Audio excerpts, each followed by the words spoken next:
Thank you for joining me today on The Mighty Dragon.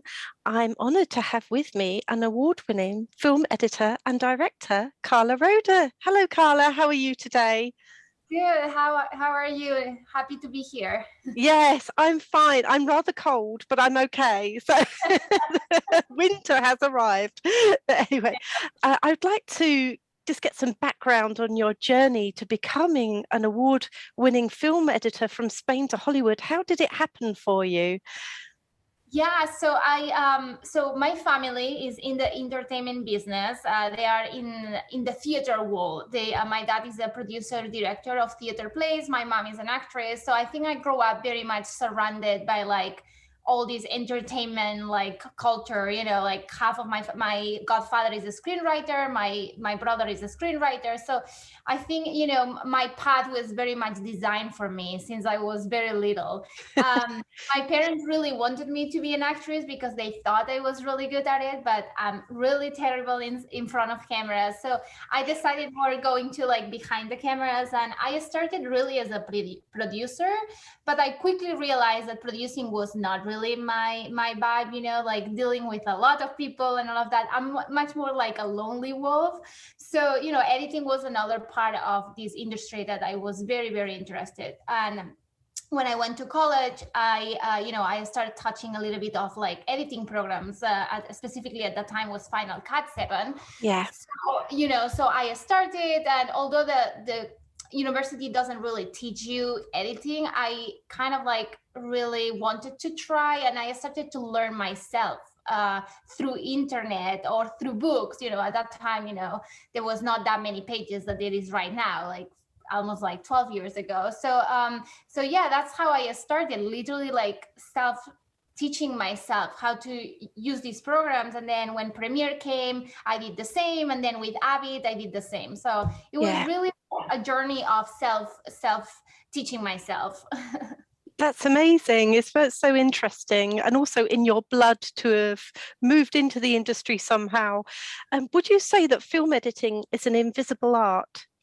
Oh, definitely. I think like people doesn't stay a lot until the end of the credits to see who is the editor. And I always say to everybody, like that editing is like being a magician.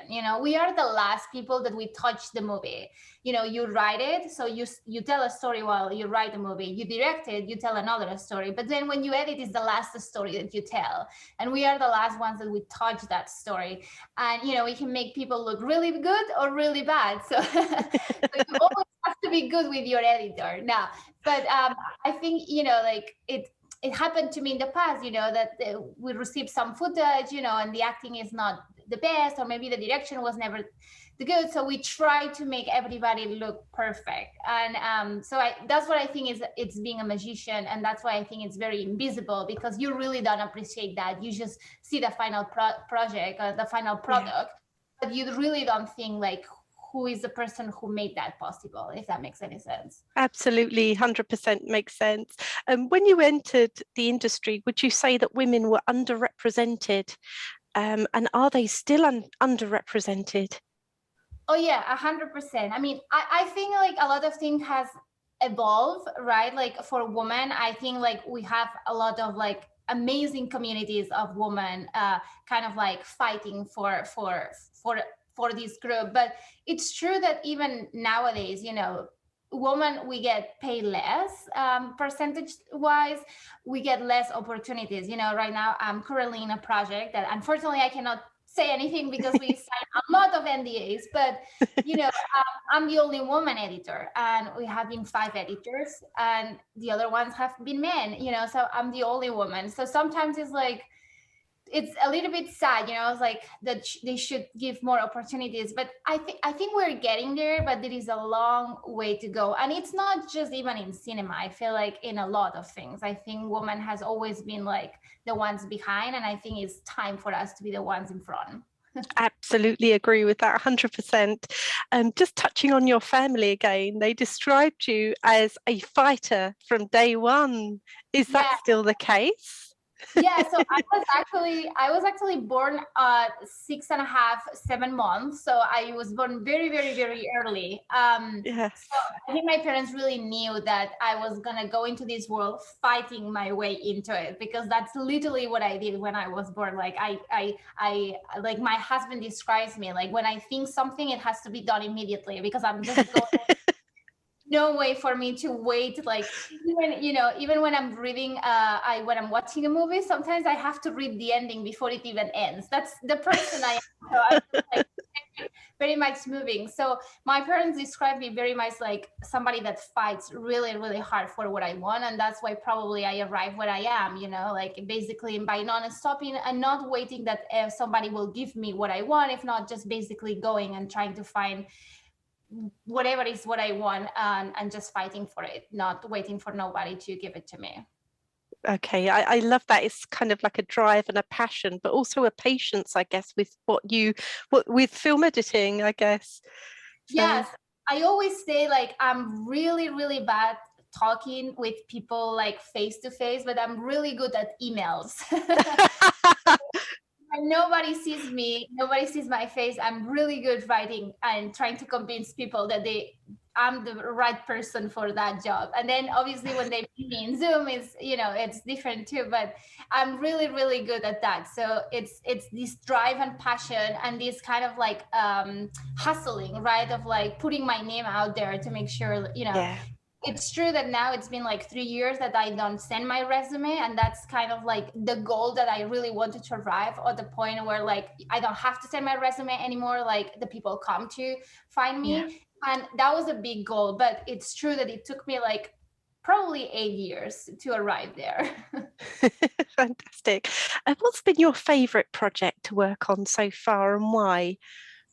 Oh, it's so hard because I'm very extremely lucky that because I'm a contractor, I'm a freelancer, I'm able to choose the projects I want to work on, and I'm able to like kind of like work with people one on one. And every single project I work on has something that has a stuck in my mind. But if I have to I choose one, I feel like there was a project that marked me. It was a project about quinceañeras, which is basically this festivity that they put in Mexico for like girls to kind of the becoming of age, right? Like the 15, Yes. 16. And there is a school, a high school in Texas, full of like Latin families that unfortunately their economical status is not the best, so they cannot afford these quinceañeras. So there is this amazing principal in his 70s that he puts a quinceañera every year for as many girls as they want to participate. And we did a documentary about it, and the documentary, when we did it, there was 80 girls participating, and it was so beautiful to see the community giving dresses. Those dresses are expensive, like sometimes $5,000, $10,000. So there was communities, people that already had quinceañeras giving dresses and the cakes and the decoration, and it was so beautiful to see how people, when they come together, they can achieve great things. Yes. I wanted to ask you too, you're from Spain, and what are the strengths of the Spanish film industry? Well, I mean, I never worked much in Spain. That was another. So when I graduated, I was very unlucky that in Spain there was a huge crisis, economical crisis. So Yeah. there was not many jobs for us, for cinema. So I decided to go away. I decided to travel. I went to Australia. I worked in Australia. I went to Canada. I went to France. But it's true that right now, thanks to a lot of TV shows that are popping in Netflix specifically, like for example, like Money Heist, that it comes from Spain, is the Spanish industry is booming a lot. And I'm Yeah. really excited for that, because it's almost like I was waiting for that so I can kind of like go back home halfway and be able to work there and here and be able to like put my knowledge into the Spanish industry. So I'm very excited where it's going, this industry. And that would be living the best of both worlds, wouldn't it? That would be really lovely, wouldn't it? Yeah. Yes, I would be probably 6 months there, 6 months here, and Yeah. 6 months with my family there, and the other 6 months be with my husband's family here. So that will be my dream world. Yes, that sounds great. I understand that you're an avid supporter of charities. Can you tell me some more about those, please? Because I'd like to add them to the blog. Yeah, so I'm a animals lover. That's first, like, I'm vegan 100%. So I'm extremely animals lover, and I work on and off with a production company called Pollution TV, which does a lot of projects on related to, like, environmental, like, like food related. And while I was there, I met an organization called Care Rescue LA, which they bring dogs from China, from the meat market. They try to, like, there is this kind of festival called Yulin Festival that they eat 10,000 dogs, in 10 days, which is horrible. So we became part of this organization to bring dogs from China here. And, we actually, with my husband, we opened our house to foster those dogs. So we will foster them when they will arrive, and then they will find families. And unfortunately, I think fortunately for us, a couple of years ago, we fostered Fail, one of the dogs that now is ours. She has a very bad condition. Like, she got bitten really badly. Like, her eyes went off, so she's blind.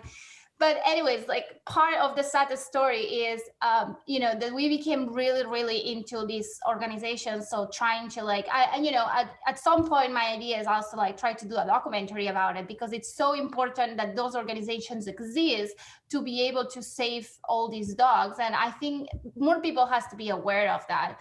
And that's one of the organizations that I support 100%. And the other one is one about, like, invisible illnesses. Like, there is a lot of people suffering from invisible illnesses that nobody knows. My mom has fibromyalgia, for example, and sometimes people look at her and says, like, oh, but you look good. I was like, yeah, but it's not in my face that is the problem. It's an invisible illness. So I think it's important to shed light of that. And I was very lucky that I was a part of a project called Trust Me, I'm Sick, which is a series of short documentaries that are actually on YouTube that can be seen. It's about 5 episodes about talking about different illnesses, people that are suffering things that you cannot see like on the first case, but it's people that are really, really suffering. So I think it's very important. Yeah, I'll definitely go and find those on YouTube too. So thank you for that. I know you've signed NDAs, but what have you got planned for the future? I can say I'm working on a docuseries for HBO right now. It's a 4-part docuseries that is coming next year. So that's as far as I can go. And that project it's been a while now. It's been like 4 months, and it's probably gonna go on into another 4 months. Documentary that projects last sometimes for a year or even 2. So this is one of the projects. But the other project I have, and it might be like at the end of last year, like even though, like, I'm not a writer, it's true that I started writing a feature film 10 years ago, kind of like about something that happened to me very personally. So I started writing as a therapy, but that therapy became kind of like a script, and that script now is something that I'm trying to develop into movie. And I really want to shoot in Spain. So basically now I have a couple of producers helping to basically find a place for me to bring that movie and be able to shoot it next year. So that's my super goal. That's great. I was going to ask, is this movie going to be animated? But it's not. It's actually like a live action film. Yes, it's a fiction film. Like, it's very interesting, because as an editor, I kind of like focus my career as a documentarian, right? But as a director, I focus my career as fiction. So, it's always this kind of balance, trying to go into the nonfiction and fiction world, which I absolutely love, because sometimes it's hard to be 100% in one, because it's real stories and you have to go through all of that. And then so you go into the fiction and just have a little bit of fun. Great. And finally, what would be your advice for anyone wanting to follow in your footsteps as a film editor? So I think the most important is, like, don't give up, because this industry is very much an industry of kind of like you're knocking doors and you're getting a lot of no's, specifically at the beginning. There is so many people that does what we do, and there is so many competence, and the fact that there is so many men doing it.